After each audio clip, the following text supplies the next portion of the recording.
acertando por aqui. Vocês estão bem, gente? Vixe, só o Marlon tá bem. Vocês estão bem? Ah, então tá bom. Bom, gente, vamos lá.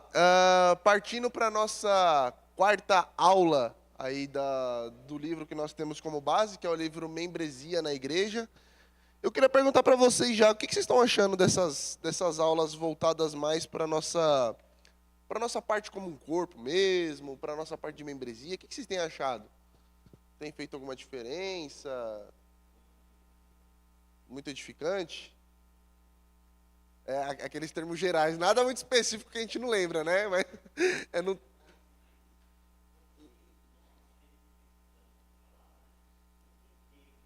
Perfeito. Maravilha.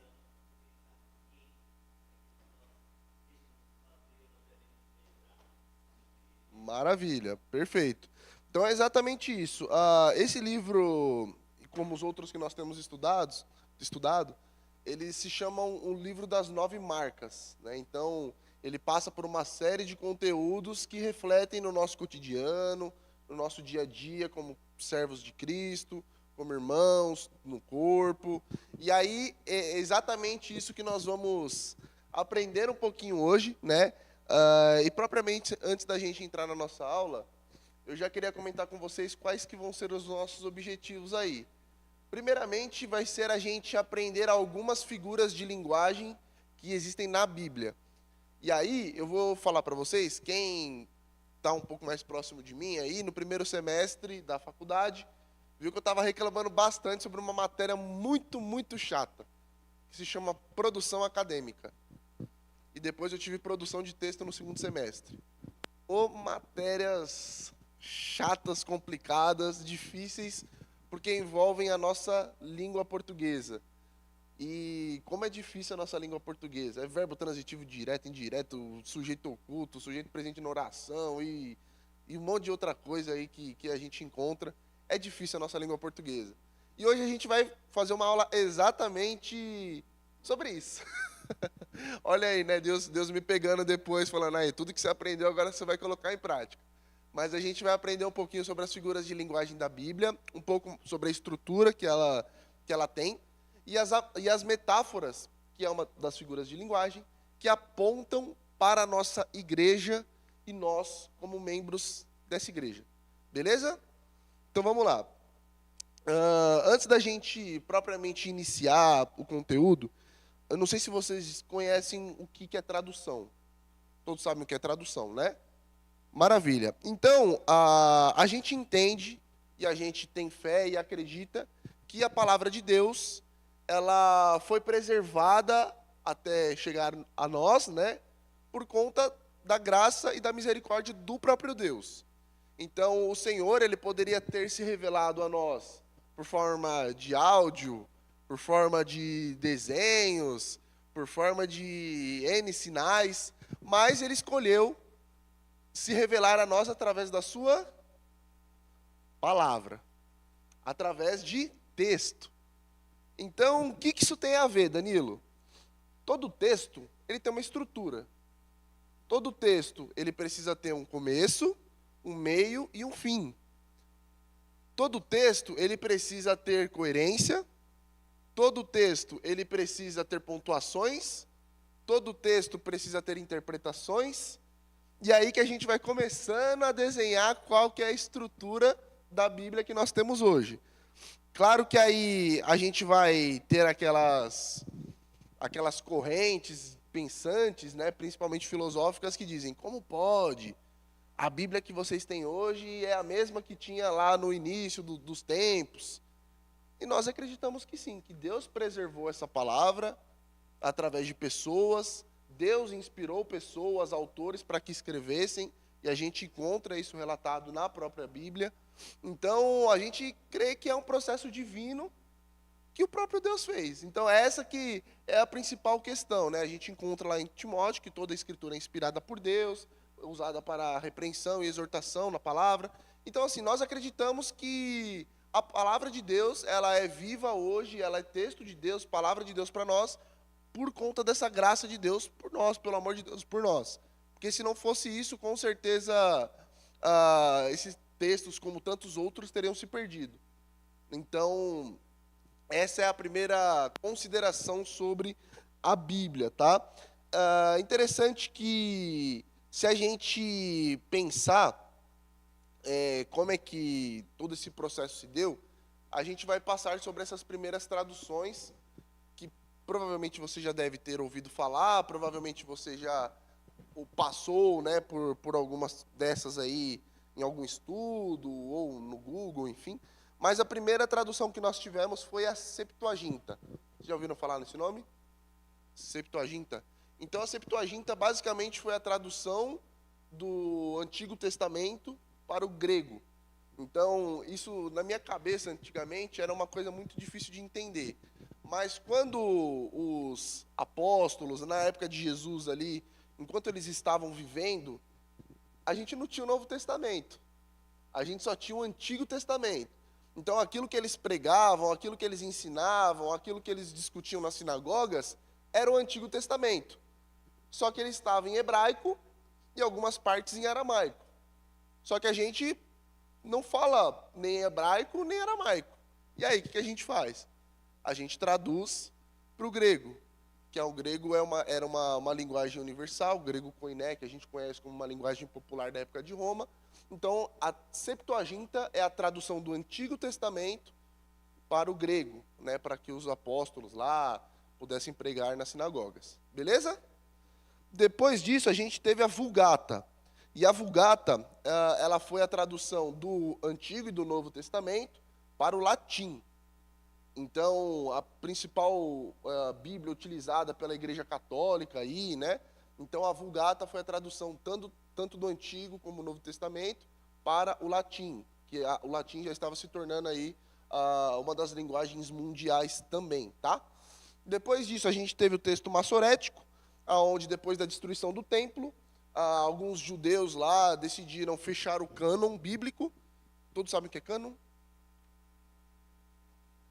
Beleza? Então, a partir dessa destruição do templo, eles decidiram fechar o cânon com os livros que nós encontramos hoje na nossa Bíblia, tá? E depois disso nós tivemos a Bíblia protestante, que é onde é a Bíblia que nós temos hoje realmente, né, a partir do que a gente teve na Reforma, né? E aí depois disso a gente teve as traduções que chegaram ao seu povo especificamente. Então, João Ferreira de Almeida, Almeida Corrigida, NVI, NVT, e por aí vai até as outras que surgirem aí, tá? Tranquilo por aqui? Certinho? Já entendemos um pouquinho de história? Então, beleza. Essa é só um breve resumo para a gente poder entender como é que foram as primeiras traduções da Bíblia, como é que aconteceu o processo. Claro que, se a gente for discorrer especificamente, detalhadamente, cada ponto, a gente vai ter que precisar aí de uns 4 ou 5 domingos, porque a história é muito complexa, parte da preservação, guerras, né, por conta da perseguição, destruição das Bíblias aí, os textos que foram encontrados em Querã, e por aí vai, né? Mas, agora, sabendo um pouquinho como é que foram essas principais traduções aí, a gente vai entender o que são os gêneros literários. Porque a gente aprendeu como é que a Bíblia surgiu, quais foram as primeiras traduções ali, aí foi vindo, e aí chegou aqui no Brasil. Beleza, vamos traduzir para o Brasil. E, como eu falei no início, a língua portuguesa é muito complicada, né? Então, a gente tem muitos gêneros, diversas figuras de linguagem, e é muito interessante a gente pensar que todas essas figuras que nós vamos aprender um pouquinho aqui, elas foram utilizadas originalmente na Bíblia original, na Bíblia ali inspirada por Deus para os autores. Então, desde o seu início, a gente vai encontrar que todas essas figuras de linguagem foram usadas originalmente. Então, não foi invenção do povo brasileiro na tradução, não foi um cidadão que decidiu, não, deixa eu colocar a vírgula aqui, deixa eu colocar essa figura de linguagem aqui. Não, porque aí a gente não teria a ação de Deus na palavra de Deus. Se pensa, né? Vamos colocar um exemplo prático aqui. Se eu, Danilo, estou lá na época, eu pego a Bíblia original e eu vou começar a traduzir ela. e eu começo a acrescentar, opa, peraí, eu acho que Jesus aqui, ele não quis dizer isso, ele quis dizer outra coisa. Opa, então eu estou alterando a palavra de Deus. Eu não estou seguindo o que o texto originalmente queria dizer. Então, a gente já encontra um problema aí. Só que não foi isso que aconteceu. A preservação da Bíblia que nós temos hoje é a mesma que aconteceu originalmente em todas as traduções. E por que nós queremos isso? Por fé. Por fé e simplesmente fé. Não tem outro caminho, tá? Então vamos lá. A gente tem como gêneros literários os principais. Poesia. Então a gente encontra os textos poéticos, como Ruth, nós temos alguns salmos, alguns provérbios, nós temos as profecias, que também são gêneros literários, então todos os profetas sendo maiores, menores, né, alguns lá as profecias também que aconteceram no Novo Testamento, parte de Apocalipse. Nós temos as cartas, né, que foram aquelas cartas que foram endereçadas para as igrejas ali, tanto por Paulo, quanto, por exemplo, por João, Pedro, enfim. Nós temos as narrativas. As narrativas nós vamos encontrar principalmente no Antigo Testamento. Narrativa, basicamente, é um conto de uma história que aconteceu, que ocorreu, qual que foi o meio, o começo, o meio e fim. Isso que é narrativa, tá? E aí, dentro desses gêneros, a gente vai encontrar essas figuras de linguagem aí, tá? E aí, a gente vai participar da aula, beleza? Porque, lembrem-se, esse ambiente de aula aqui é para a gente bater um papo, para a gente conversar, para a gente tirar dúvidas. Esse é o momento da gente falar, beleza? Então, vamos lá. Vocês sabem o que é uma símile? Eita, facsímile? Não, só Vanessa. Mas vamos lá. O que é uma símile? A símile, ela é uma comparação explícita. Por exemplo, como, semelhante. Então, um exemplo. O rico passará como a flor da erva. Então, por exemplo, o Marlon é tão legal como eu. Eu estou fazendo uma comparação direta. Eu estou usando esse como, essa semelhança, exatamente de forma proposital, de forma explícita. Então, isso que é uma símile. Então, a gente vai encontrar, por exemplo, em Tiago 1,10, o rico passará como a flor da erva. Isso é uma símile. E tudo isso aqui está dentro da Bíblia. Tá? Tudo isso que a gente vai passar está dentro da Bíblia. A gente encontra as parábolas. Todo mundo sabe o que é parábola? O que é parábola? Boa, maravilha. Então a parábola nada mais é do que uma história narrativa que ensina uma lição ou um contexto moral. Então, por exemplo, lá o bom samaritano, a mulher samaritana, enfim. Alegoria, todos sabem o que é? O que é, Matheus? Você balançou a cabeça que você sabe o que é?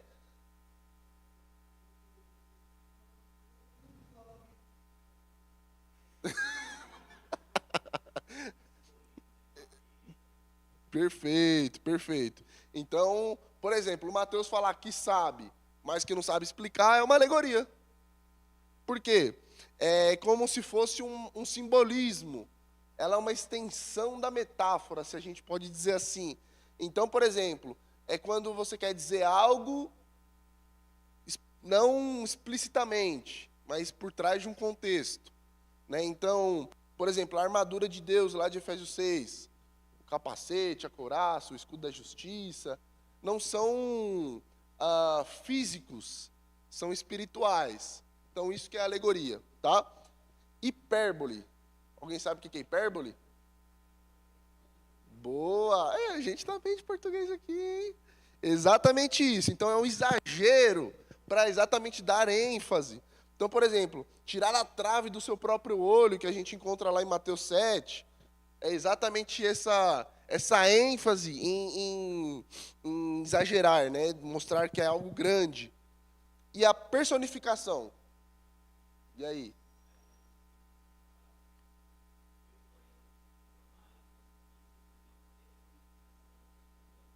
Boa.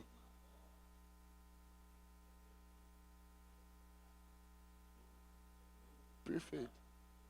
Perfeito. Então, a personificação nada mais é do que atribuir características humanas a seres que não são inanimados. Vamos colocar assim como exatamente o nosso irmão Raí falou. Então, é personificar alguma característica que é espiritual. Então, por exemplo, a morte reinou. A morte reina? Não.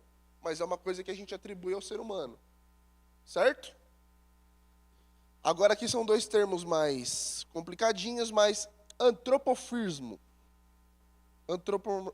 Antropomorfismo. Alguém sabe o que é?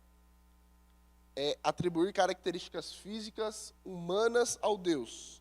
Então, as mãos de Deus, e Deus viu, como as nossas características humanas colocadas em Deus, tá? Antropopatia é atribuir sentimentos humanos a Deus. O antropomorfismo é atribuir características físicas humanas a Deus, e a antropopatia é atribuir sentimentos humanos a Deus. Então, Deus se arrependeu, e Deus sentiu a raiva, sentiu ira, essas características de sentimento. Metonímia, alguém sabe o que é? Substituição de um termo por outro relacionado. Então, a casa de Israel, por exemplo, se referindo ao povo. Tranquilo? Eufemismo. Esse é um pouquinho mais fácil. Alguém sabe o que é? Perfeito. Aí, gente, a gente tá bem de português, eu tô falando. O Marlon é concursado, viu, gente? Aí, ó, tá vendo? Ó? Você foi bem nas perguntas de português? Aí, ó. Então, vou colocar você para dar essa aula aqui. Não caiu isso na prova dele. Mas é exatamente suavizar as expressões mais complicadas, mais difíceis. Então, por exemplo, usar o dormir, né, que a gente encontra na Bíblia lá, para se referir à morte. Tá? Ironia, não preciso dizer, todos nós praticamos, né? Não, né? Não, né? Antítese, alguém sabe o que é? Aí, perfeito. A gente está bem de português, gente. Glória a Deus por isso. Mas é isso, antítese é isso. E aí, o que são metáforas? Vocês sabem o que é metáfora?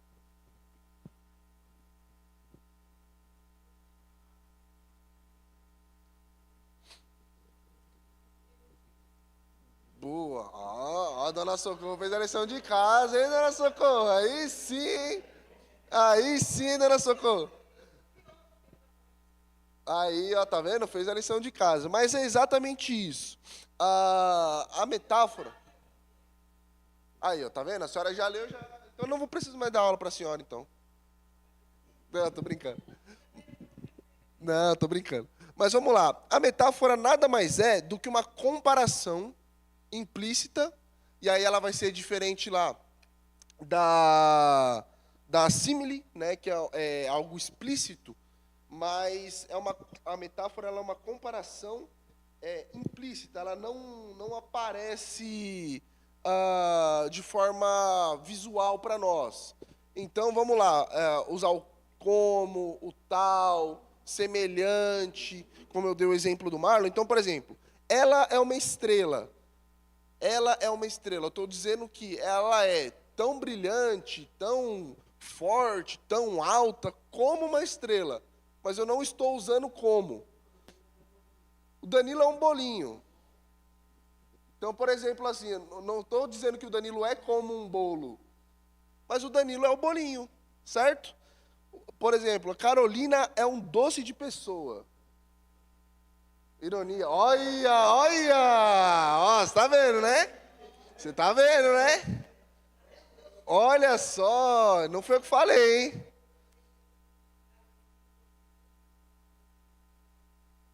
Aí, ó, tá vendo, ó? Tem essas duas situações. Tem a Caroline. Aí, ó. E tem a Carolina, que é a que a gente come, que é um bolinho também, ó. Tá vendo, ó? Quanta coisa junta aí, ó. Mas, exatamente, é comparar a doçura de uma Carolina com a doçura da Caroline. Só que sem usar o como implicitamente. Ou, por exemplo, ainda, a vida é um palco. Quando a gente fala isso, a gente está usando a nossa vida como uma representação. mas a gente não está usando o como, né? Então, quais são uma das características da metáfora aí? Comparação implícita, então, diante de uma comparação, ele é valente como um leão. Na metáfora, a gente vai dizer que ele é um leão. Beleza? A gente tem um sentido conotativo da palavra. Então, ela é usada normalmente no seu sentido figurado e também subjetivo. Ou seja, normalmente não é se utilizado a palavra que você realmente quer falar. Certo? Então, por exemplo, você dizer que ele é como um leão, o que você está querendo dizer? Que ele é uma pessoa forte, que ele é uma pessoa destemida, que ele é uma pessoa que não desiste. Então, o leão, ele está, de forma figurada, querendo se referir a essa pessoa que tem essas características. Beleza? E aí a gente tem uma outra situação, que é o enriquecimento do texto. Por quê? Porque na literatura comum, né, e no cotidiano, a linguagem metafórica, que a gente chama, ela é muito mais rica em sentidos figurados, em sentidos implícitos, tá? Então, na Bíblia, a gente encontra Mateus 5,14. Vocês são a luz do mundo. A gente literalmente é luz? Não. Só que o que isso significa? Que nós não somos luz literalmente, mas que pro mundo, para os de fora da igreja, para os de fora do corpo de Cristo, nós simbolizamos essa luz espiritual, essa luz nas trevas, na vida da pessoa, na vida da família. Então, percebam que a metáfora, ela vai enriquecer tudo aquilo que muitas das vezes é complicado. Vai trocar palavras para que o entendimento fique mais fácil. Então, é exatamente aí que a gente vai entrar em por que Jesus usava metáforas. Primeiro ponto, facilidade no entendimento. Então, se a gente pegar toda a narrativa da história de Jesus, a gente vai ver que Jesus andou com pessoas simples, Jesus andou com pescadores, andou com agricultores, andou com pessoas da roça, andou com palmeirense, andou com todo esse povo aí. Só que esse povo não entendia muito sobre símile, hipérbole, antropomorfismo, antropopatia. O pessoal era simples. Então, era muito mais fácil Jesus utilizar palavras que eles conheciam, palavras simples, para que eles pudessem ter esse entendimento muito mais fácil. A gente vai ver que Jesus usava as metáforas para causar reflexão. Então, as metáforas, como o nosso irmão Arthur muito bem disse, elas causam um pensamento na gente. Então, por quê? Ele é como um leão. Tá, ele é como um leão? O que um leão quer dizer? Um leão quer dizer que é forte, que um leão é rápido, que o leão ele protege a sua família, que ele é um caçador. Opa, então existe uma reflexão por trás dessa frase, por trás dessa palavra. Então Jesus ele fez muito isso e a gente vai dar uma passada depois. Mas isso ajuda no ensinamento e no aprofundamento daquilo que Jesus estava querendo dizer, tá? Jesus usava metáforas para falar a quem quer ouvir. Alguém abre para a gente aí Mateus 13:10.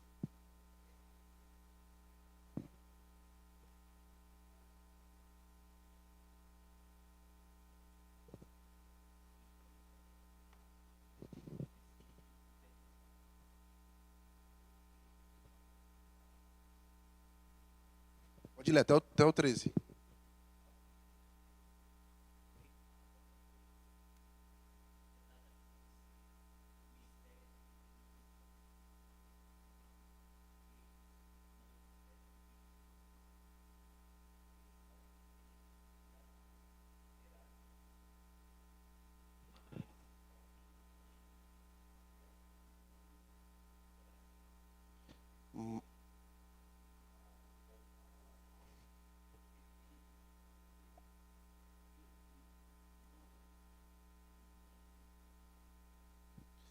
Maravilha.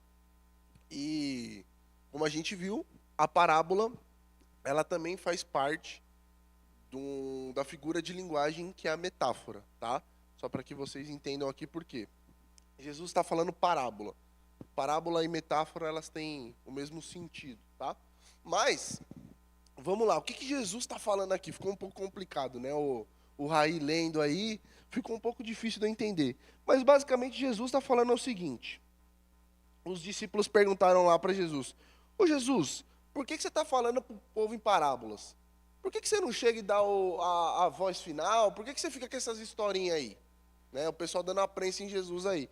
Aí Jesus chegou e falou assim, ó, vocês que já andam comigo, vocês que já ouviram o que eu falo, vocês já conhecem.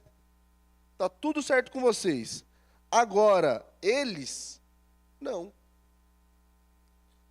A quem tem, ou seja, vocês, que já conhecem, será dado. A quem não tem, será retirado. E até de quem pensa que tem, será tirado. Por essa razão eu falo em parábolas. Porque vendo, olha para outra, Jesus explicando as parábolas com parábolas. Porque eles vendo, eles não veem. Ou seja, mesmo eles falando que enxergam, eles não enxergam. Mesmo eles ouvindo, eles não ouvem. Ou seja, o que Jesus está deixando claro para a gente é que tem muitas pessoas que não veem e que não enxergam porque não querem. Porque Jesus estava ensinando a todos naquele momento. A palavra é pregada para muitas e muitas pessoas aqui na igreja, no cotidiano, na evangelização. Só que tem pessoas que não querem ouvir. E é exatamente isso que Jesus estava querendo explicar aqui para os discípulos. Pode falar aí, não, por favor.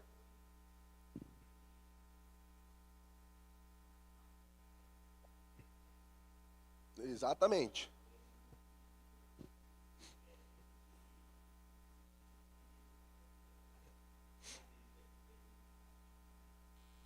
Perfeito. Maravilha.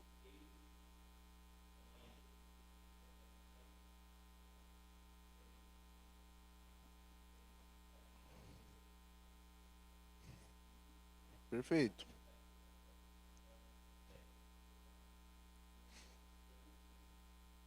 Perfeito. Perfeito. É exatamente isso. É esse contraponto que exatamente a metáfora faz. Essa reflexão que a metáfora faz. Esses pensamentos, essa profundidade que a gente só nos textos, nas letras, nas palavras, a gente não consegue enxergar. Mas é só fazendo a reflexão. É exatamente isso, tá? E Jesus usava metáforas também para evitar conflitos. Por quê?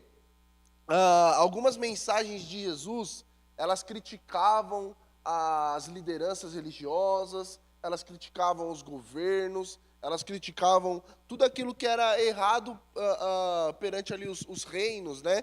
Então, para evitar conflito, para eu falar o nome do Beltrano, do Ciclano, né? Eu falava em metáfora, eu falava em parábola.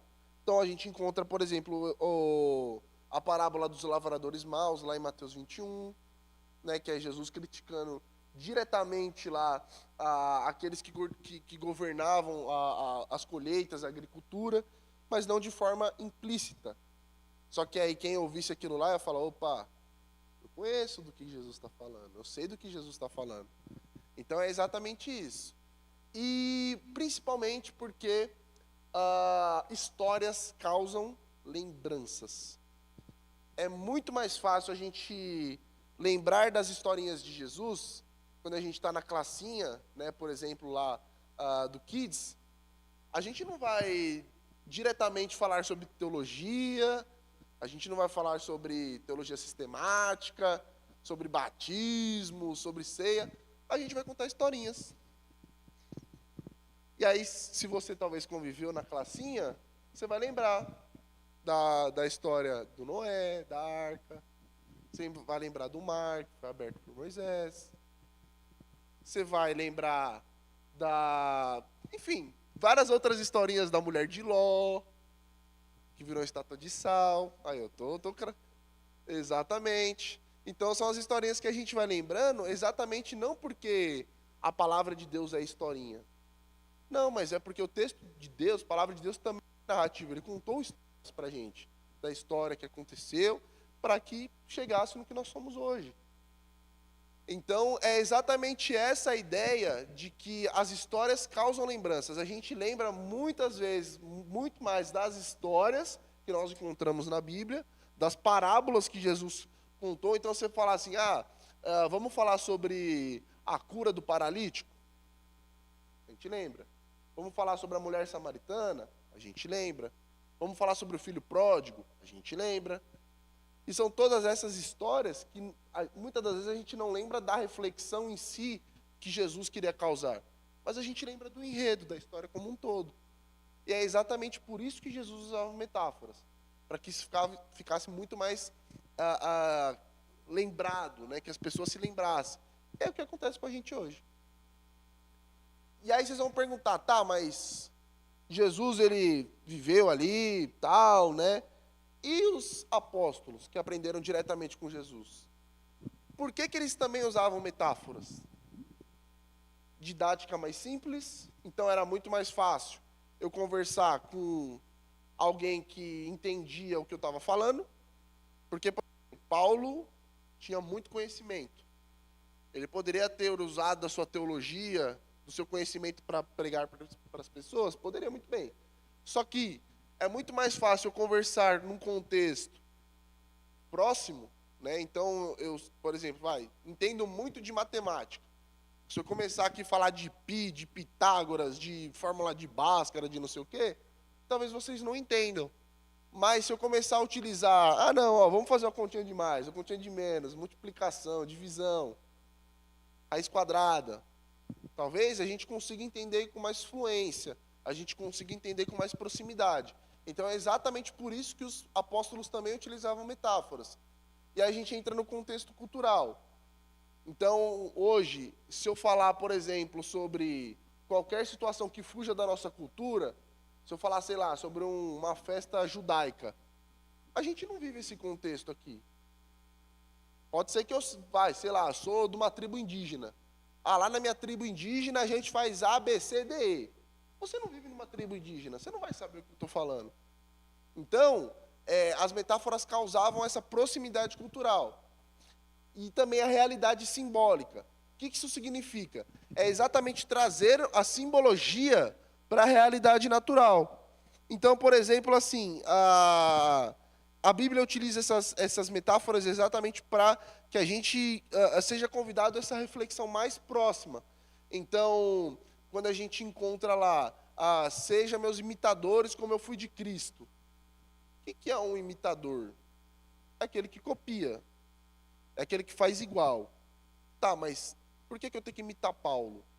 Porque ele foi um grande apóstolo, porque ele pregou, porque ele foi preso em nome de Jesus, porque ele morreu pela palavra, porque ele escreveu diversas cartas para diversas igrejas, porque ele foi um exímio teólogo, ele foi um exímio servo de Cristo.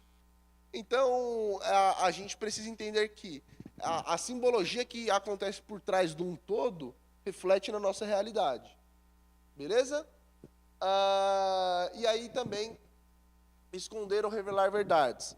A gente encontra que muitas metáforas e palavras, elas escondem verdades, e aí causam na gente a busca pela reflexão, pela interpretação e tudo mais que a gente precisa fazer hoje para entender o que Jesus ali queria dizer para a gente. E conexão com o Antigo Testamento também. A gente encontra diversas apontamentos, né, dos apóstolos ali de Jesus para o Antigo Testamento. Né? Então, referências diretas e referências não tão diretas também que a gente precisaria ali ter reflexão, tá? E aí alguns dos poderes aí, né? Claro que poder a gente não entende como poder literal, né? Mas são poderes espirituais. E ficou espiritual, poder espiritual. Eu dando aula de português e errei na escrita, né? Me perdoem aí. Mas tornam o invisível visível, simplificam o profundo, tocam na emoção, convidam à reflexão e causam transformação. Tudo aquilo que Jesus usou nas suas parábolas, nas suas metáforas, que os apóstolos utilizaram a partir dos aprendizados com Jesus, causam todas essas situações e essas coisas na gente, tá? E aí, vamos lá. Agora a gente vou precisar da ajuda de vocês aí, tá? A gente vai pensar juntos, para que eu não fique falando para vocês toda hora. Então, a gente vê que Jesus usou metáforas, beleza, a gente já descobriu isso. Jesus usou parábolas, beleza, a gente já descobriu. A gente já descobriu o que é metáfora, o que é parábola, para que serve, para que servia e o que elas causam na gente e no povo de Deus, beleza? Só que Jesus também usou metáforas para falar de nós, povo dele, igreja dele. Então, eu separei 8 características aí, basicamente, tem muito mais, mas eu peguei as 8 principais aí. Então, eu vou pedir para a gente, primeiramente, entender que Jesus vai apontar a gente como igreja, né, igreja como o corpo de Cristo. Algum irmão abre para a gente aí, 1 Coríntios 12, e outro abre para a gente aí, Efésios 1, 22 e 23. E aí, como é que vai ser? A gente vai ler esses versículos aí, e a gente vai ver o que a gente entende sobre isso, beleza? E a gente vai construindo junto a resposta. Então vamos lá, 1 Coríntios 12.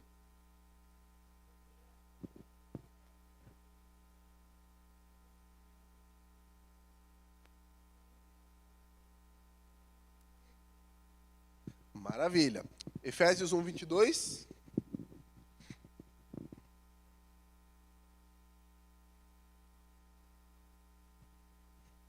Efésios, está por aí. Ó, vou ler. Deus colocou todas as coisas debaixo de seus pés e os designou cabeça de todas as coisas para a igreja, que é o seu corpo, a plenitude daquele que enche todas as coisas em toda e qualquer circunstância. Então vamos lá. A gente leu em Coríntios sobre corpo, e agora a gente leu em Efésios sobre que Deus coloca sobre nós, igreja, todas as coisas e para que a gente encha toda e qualquer circunstância aí a plenitude de Deus. O que vocês entendem como igreja né, a igreja como corpo de Cristo a partir do que nós lemos?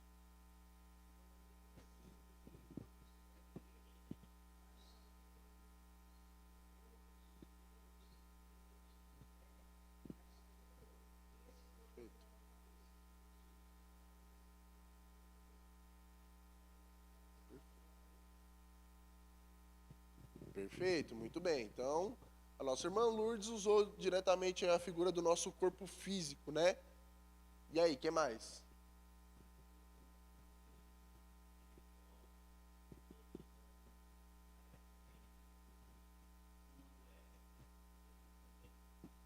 Perfeito, exatamente isso. Então, mais uma referência ao corpo aí.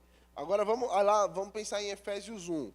Deus colocou todas as coisas debaixo de seus pés, dos nossos pés, e o designou, de Jesus, né? E o designou cabeça de todas as coisas para a igreja, que é o seu corpo, a plenitude daquele que enche todas as coisas em toda e qualquer circunstância. E aí, o que vocês entendem quando Paulo vai dizer aqui diretamente que Deus colocou sobre Jesus, né, debaixo dele todas as coisas, e que nós que somos a igreja dele, somos aí o corpo da cabeça, né, preenche todas essas circunstâncias. O que vocês entendem?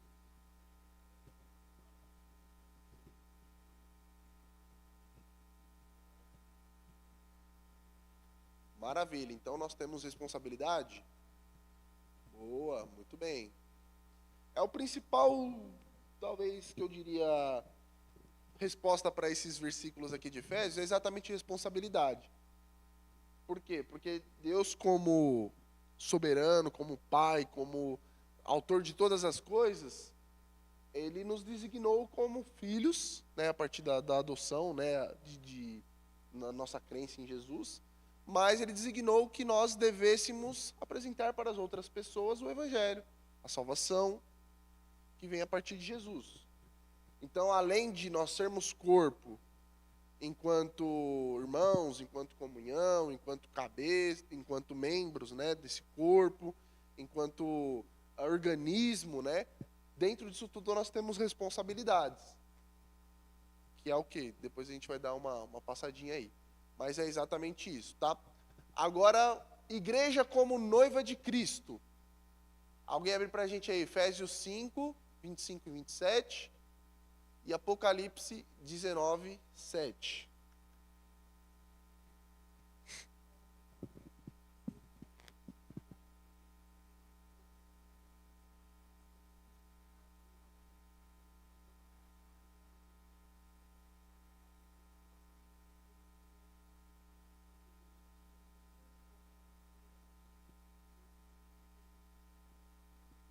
Maravilha. Apocalipse 19, 7.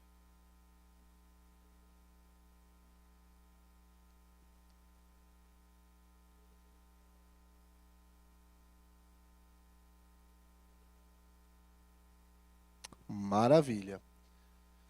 Talvez essa metáfora de Jesus apontando para nós como noiva dele mesmo, talvez cause um pouco de estranheza para você.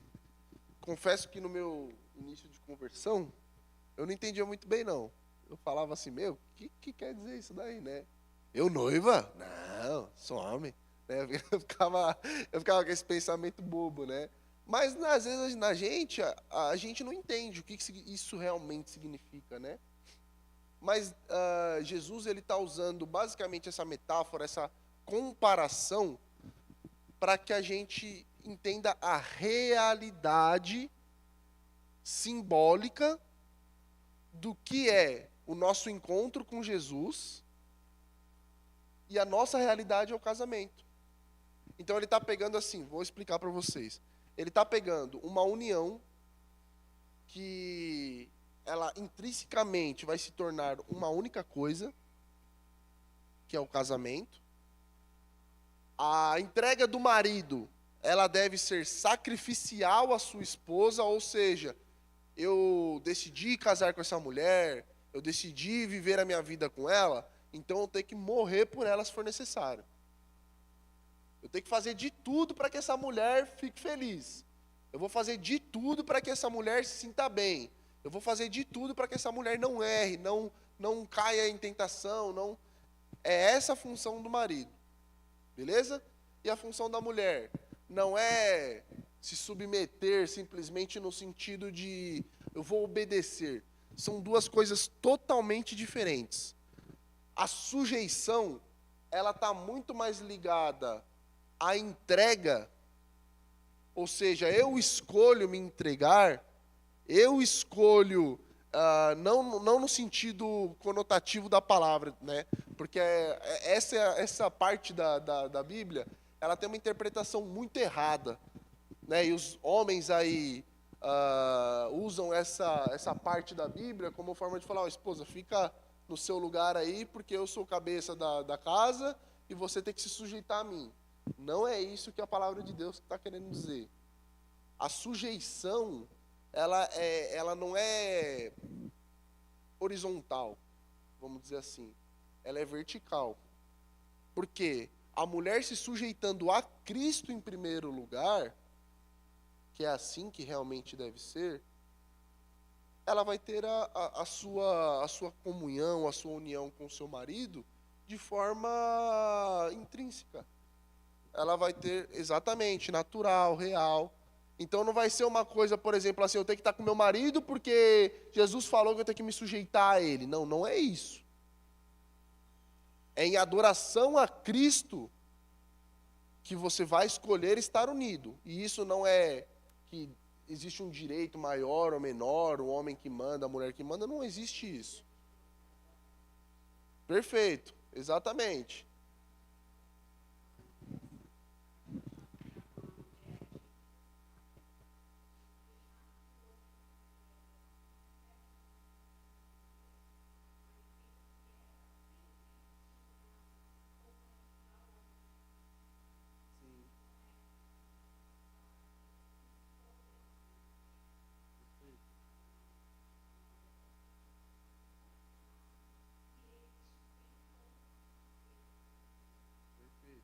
exatamente nesse ponto que eu ia chegar, mas a Vanessa já resumiu.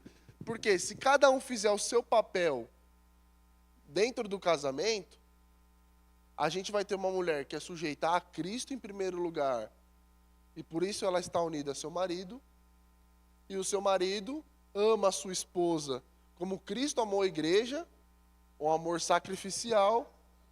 Exatamente. Então vocês percebam que a relação de casamento, ela é muito mais horizontal do que vertical. Isso, exatamente, o contrário. É muito mais vertical do que horizontal. Porque se cada um fizer o seu papel diante de Cristo, a gente não ia ter o que a gente tem hoje, a gente encontra dentro dos lares, que é uma bagunça, uma confusão, né? E a gente, e o marido que tem que governar a sua casa, o marido que tem que ditar as regras. Mas quem disse isso? A palavra de Deus não fala sobre isso. Né? E aí a gente encontra, e não é o propósito da aula, né? Mas o que vocês entendem aí como a igreja sendo a noiva de Cristo? E aí? Vamos pensar um pouquinho. Pode falar, Nelita.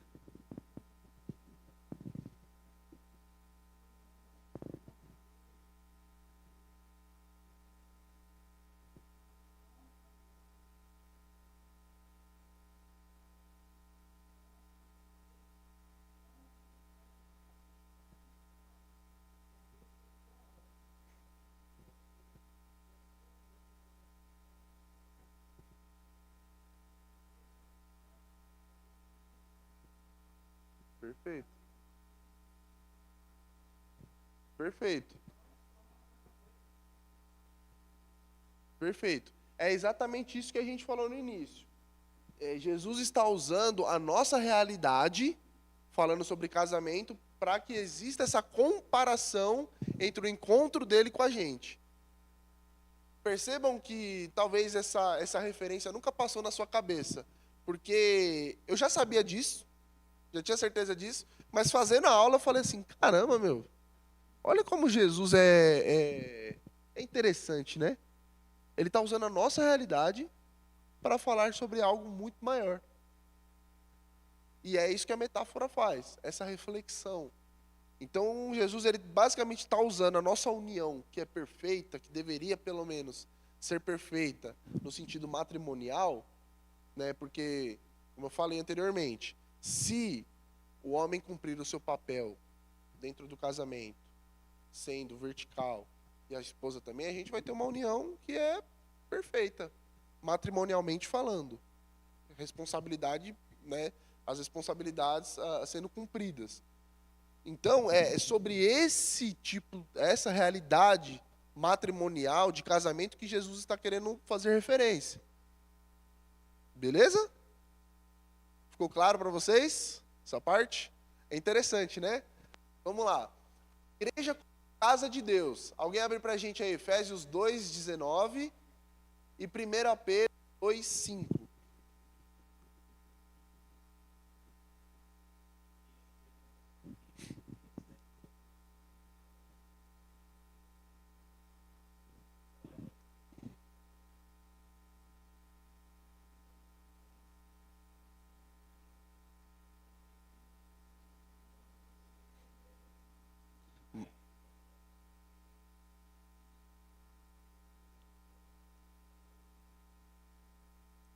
Amém. 1 Pedro 2:5.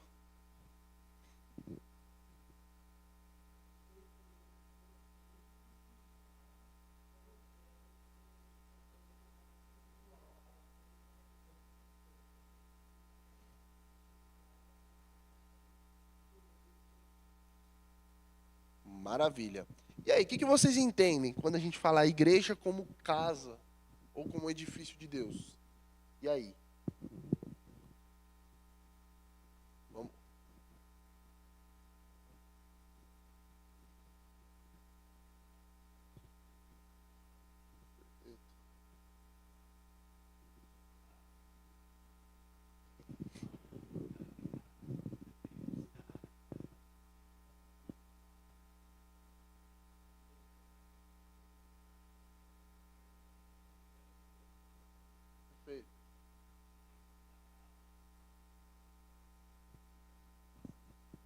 Perfeito. O Raí já deu a nossa resposta base aí.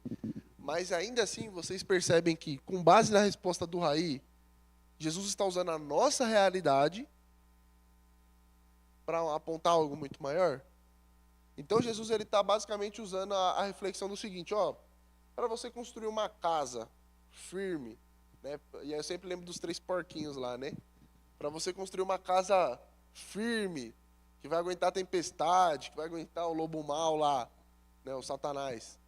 O que você precisa? Você precisa de uma base, você precisa ter um fundamento, né? Então, ter uma construção firme para que essa casa aguente, que ela não caia, não desmorone.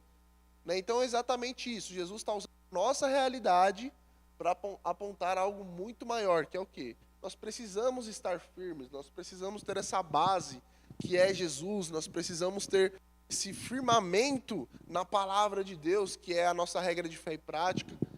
Então é Jesus novamente usando aí a metáfora para apontar algo muito maior. Beleza? A igreja como lavoura. 1 Coríntios 3:9 e João 15:1-5. A gente vai dar uma passeada boa pela Bíblia hoje. 1 Coríntios 3:9 e João 15:1-5.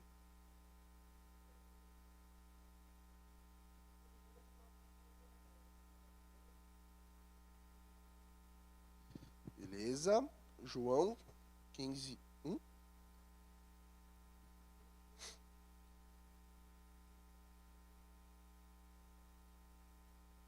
Pode ler até o 5, irmã. Isso.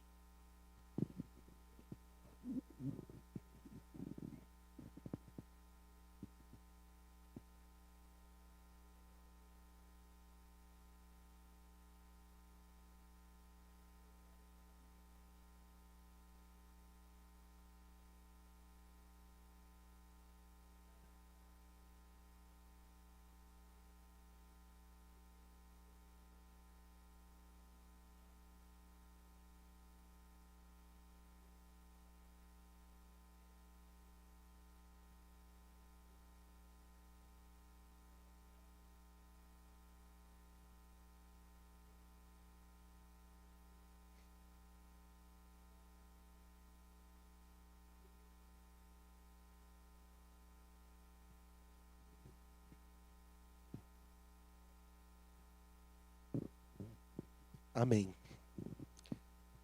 O que vocês entendem aí como a igreja como lavoura, né? Como talvez você não saiba o que é lavoura, mas como um plantio, como uma terra fértil aí. O que vocês entendem?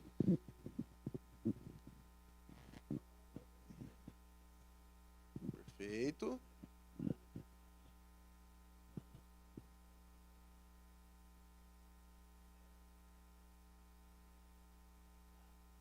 Perfeito.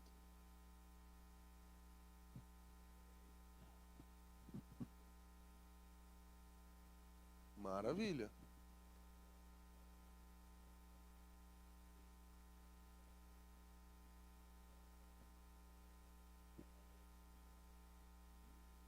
Perfeito.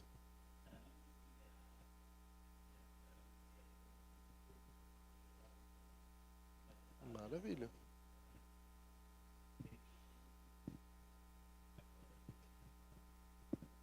Maravilha.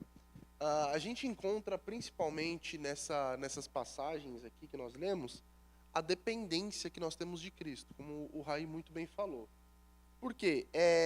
A gente encontra que, primeiramente, para uma planta crescer, ela precisa de irrigação, ela precisa de alimento, ela precisa de sol, ela precisa de nutrientes. Então, o que acontece? Primeiramente, a gente encontra que se nós fôssemos aí uma plantinha, Deus que nos dá o crescimento. Começa por aí. A gente tem a necessidade de permanecer em Cristo. Então, em João 15:1, se a gente pegar o tanto de vezes que a gente encontra a palavra permanecer, a gente vai encontrar no mínimo aqui umas 10 vezes Jesus afirmando: se vocês permanecerem em mim, se vocês permanecerem em mim, se vocês permanecerem em mim, se vocês não permanecerem em mim. Então, é o seguinte, gente, permaneçam em mim, que aí sim vocês darão frutos. Então, para que a gente cresça, para que o nosso crescimento seja saudável, para que a gente tenha frutos enquanto cristãos, primeiramente é Cristo que precisa podar, né, os nossos galhos, né, os nossos pecados, aquilo que a gente faz de errado. Então, a gente precisa dessa poda espiritual que só Jesus pode dar. Então, se a gente pensar em igreja como lavoura, é Cristo cuidando dessa plantação enorme que é dele mesmo, e a nossa responsabilidade, a partir do que ele faz em nós, é exatamente dar frutos. Frutos, né, espirituais, que a gente encontra lá em Gálatas também, que não são da carne, né? Alegria, felicidade, benignidade, paz, amor, e por aí vocês já sabem, tá? A igreja como um rebanho. Vamos lá, João 10, 11 e 1 Pedro 5, 2. Vocês percebem como todas essas palavras que a gente encontra de referência são com a nossa realidade?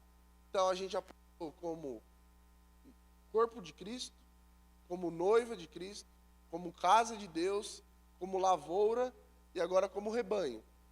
Vamos lá. João 10, 11.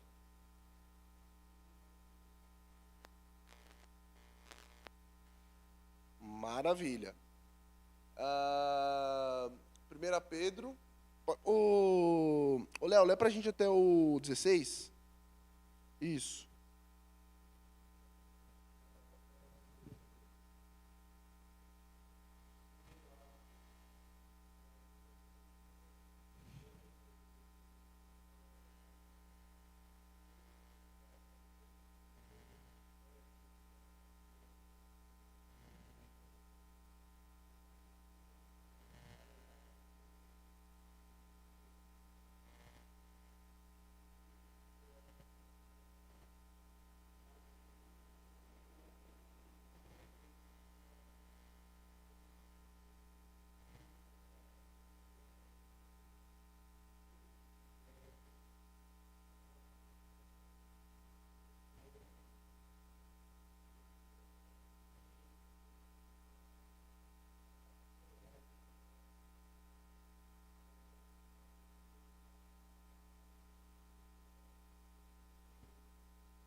Maravilha, obrigado.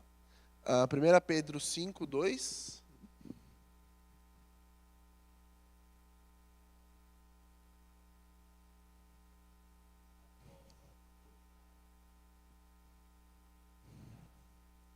Acho que não é esse não, é um 2, 4. É, de 2 a 4. 1 Pedro 5, 2 a 4.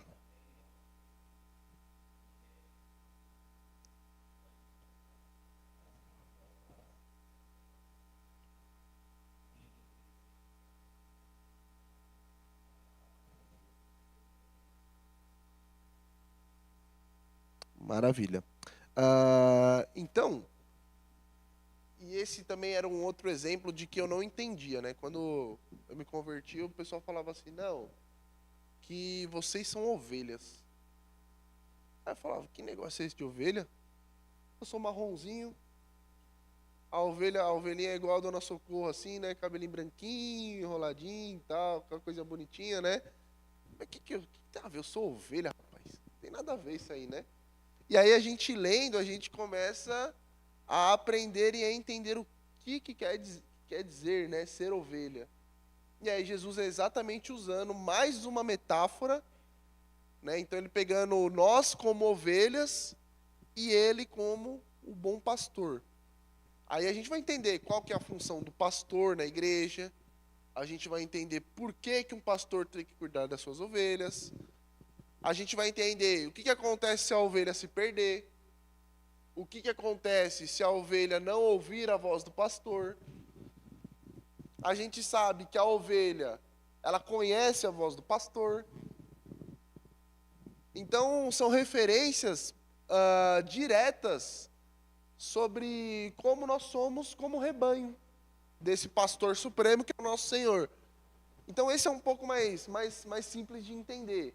Mas ainda assim é uma referência metafórica sobre nós como ovelhas, como animais aí, e todas, né, e claro que não somos, né, mas entendam o sentido da palavra simbólico, né? Não entendi? Exatamente, perfeito. Então nós todos somos ovelhinhas aí, né? A igreja como templo, 1 Coríntios 3, 16, 17. Eu vou ler aqui. Vocês não sabem que são santuários de Deus e que o Espírito de Deus habita em vocês? Se alguém destruir o santuário de Deus, Deus o destruirá, pois o santuário de Deus, que são vocês, é sagrado. E aí? O que vocês entendem como vocês são o santuário de Deus? E aí?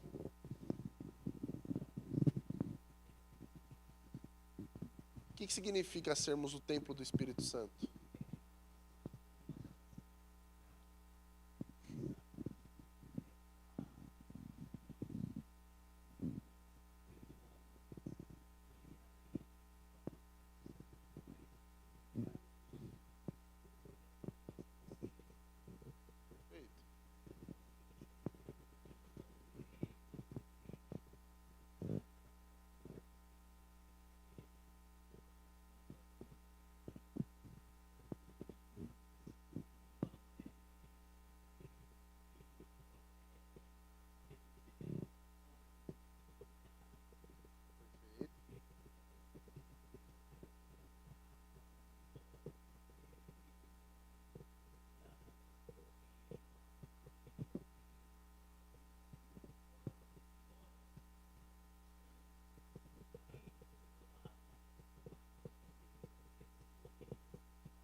Maravilha. Fala aí,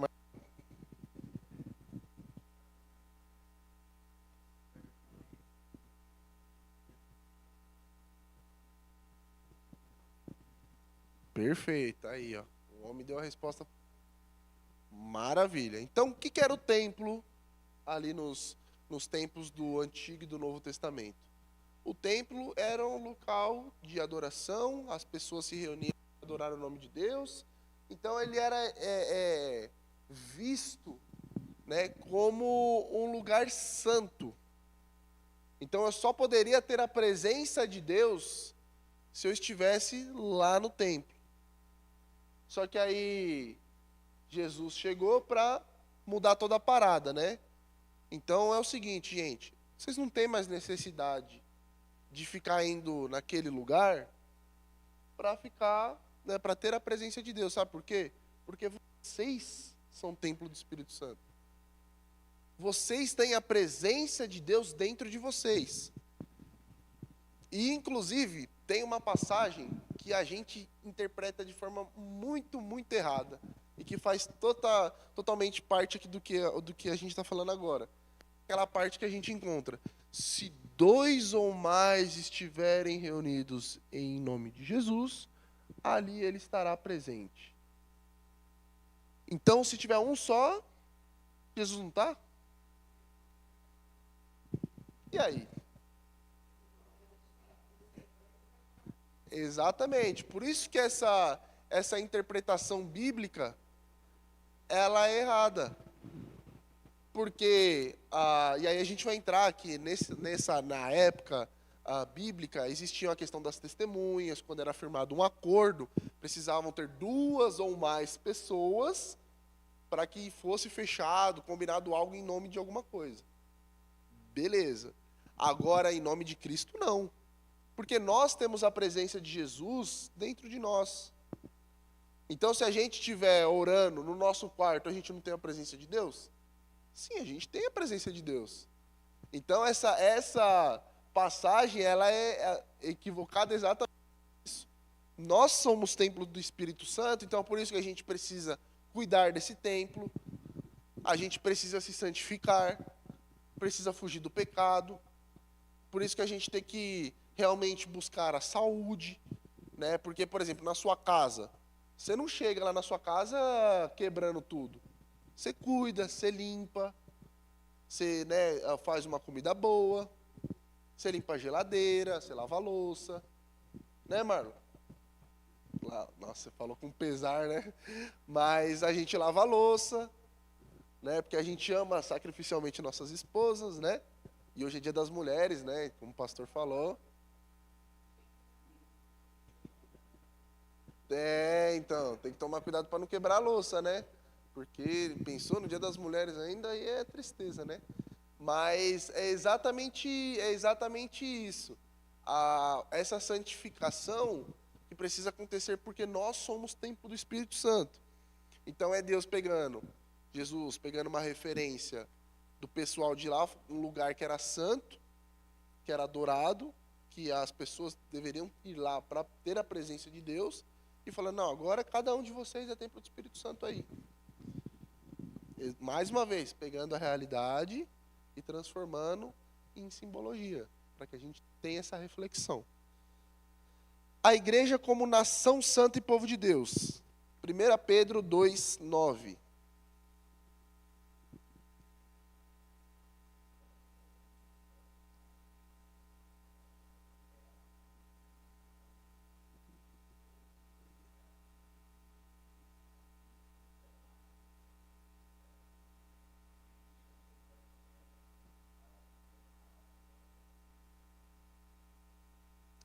Perfeito, obrigado, Raí.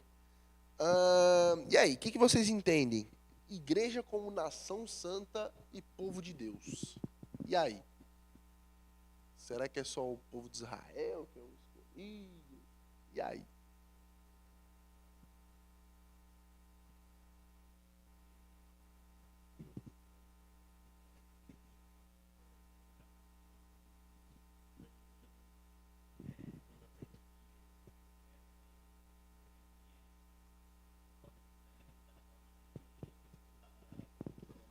Exatamente.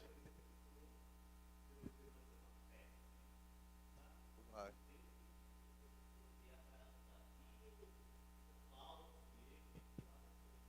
Vai. Amém. Com certeza.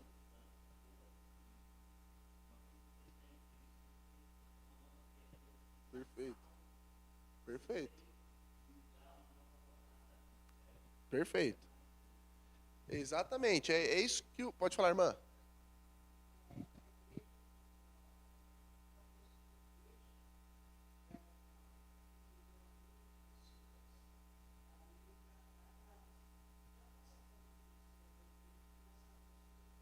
Perfeito.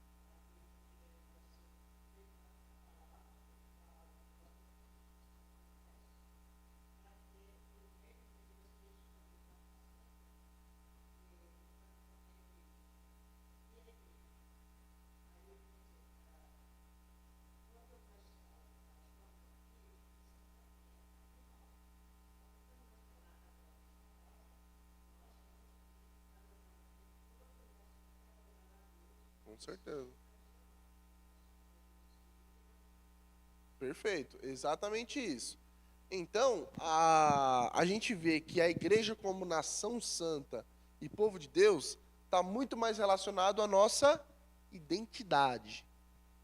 Quem nós somos, a nossa marca, o que Jesus deixou no nosso coração quando nós recebemos Ele como nosso Salvador.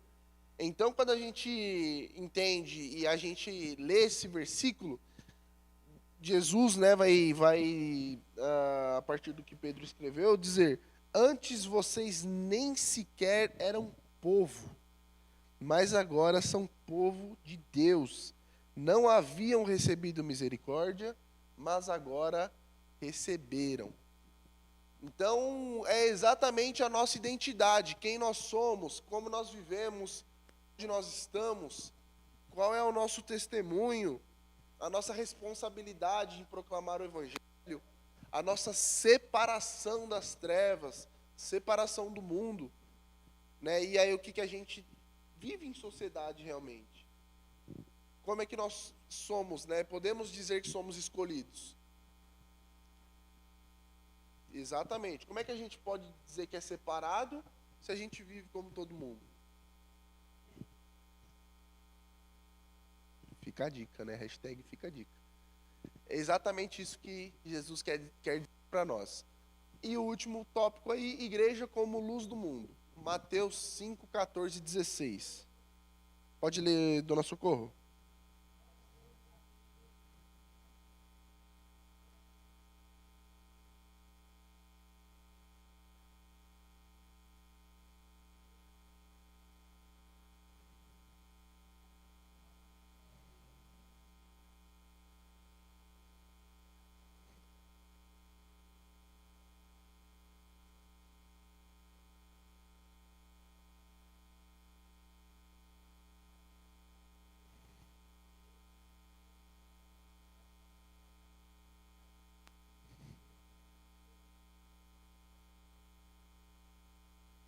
Maravilha.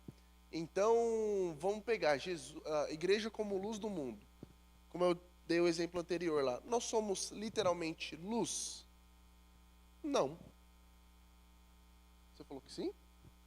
Ah, entendi que sim. Eu falei, então, estrelinha.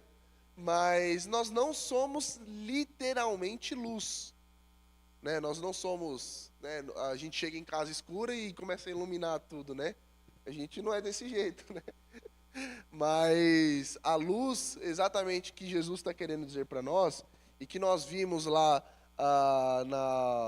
na pregação do nosso pastor Guilherme, né?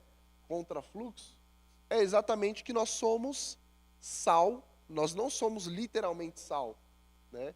Embora quando a gente soa um pouquinho, fica aquele gosto de sal, né? Nós não somos sal. Nós não somos sal e nem somos luz. Mas o que Jesus está querendo dizer para nós é simbolicamente aquilo que nós somos para o mundo. Exatamente. Nós representamos essa luz que é divina, que vem do nosso Senhor, que aponta para o caminho da salvação, que é mediante Cristo.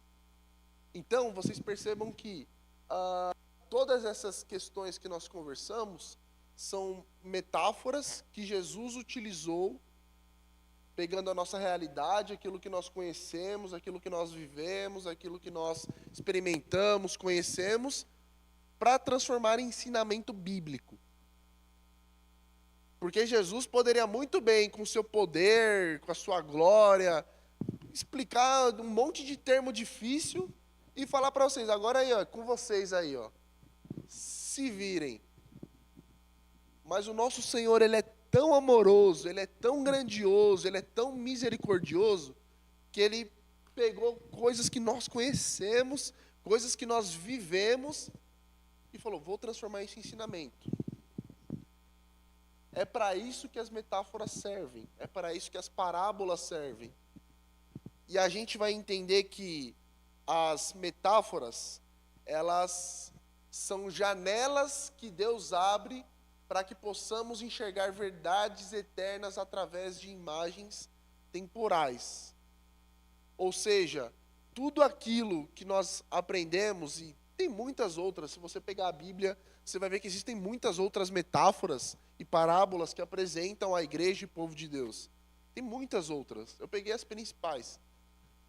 Mas essas metáforas, elas são sombras de algo muito maior, de algo muito grande que Jesus quer mostrar para nós, que é transformação de vida, que é edificação, santificação, salvação.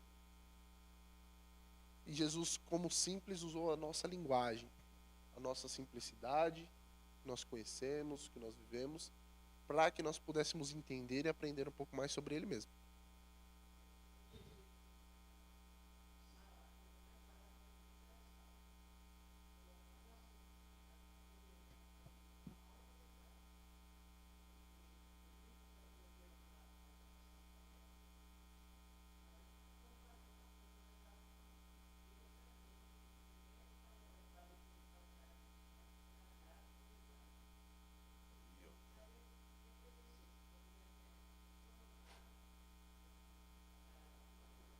Verdade, minha irmã. Bem isso aí.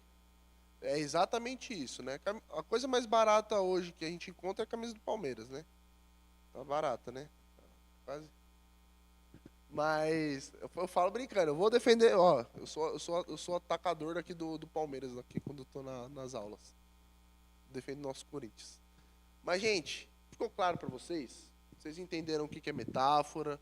Quais são as metáforas que apontam a igreja e o povo de Deus? Ficou claro?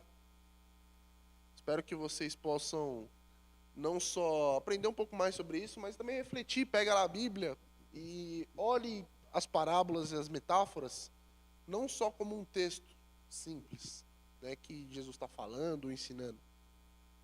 Faça reflexão. Pense nos poréns, em tudo que vem por trás daquelas palavras que Jesus está querendo dizer ali. Que vocês vão ver que existe muita reflexão e muito ensinamento por trás de tudo que está sendo falado ali. É isso que Jesus ensina para nós. Amém? Vamos orar então, agradecendo nosso Pai.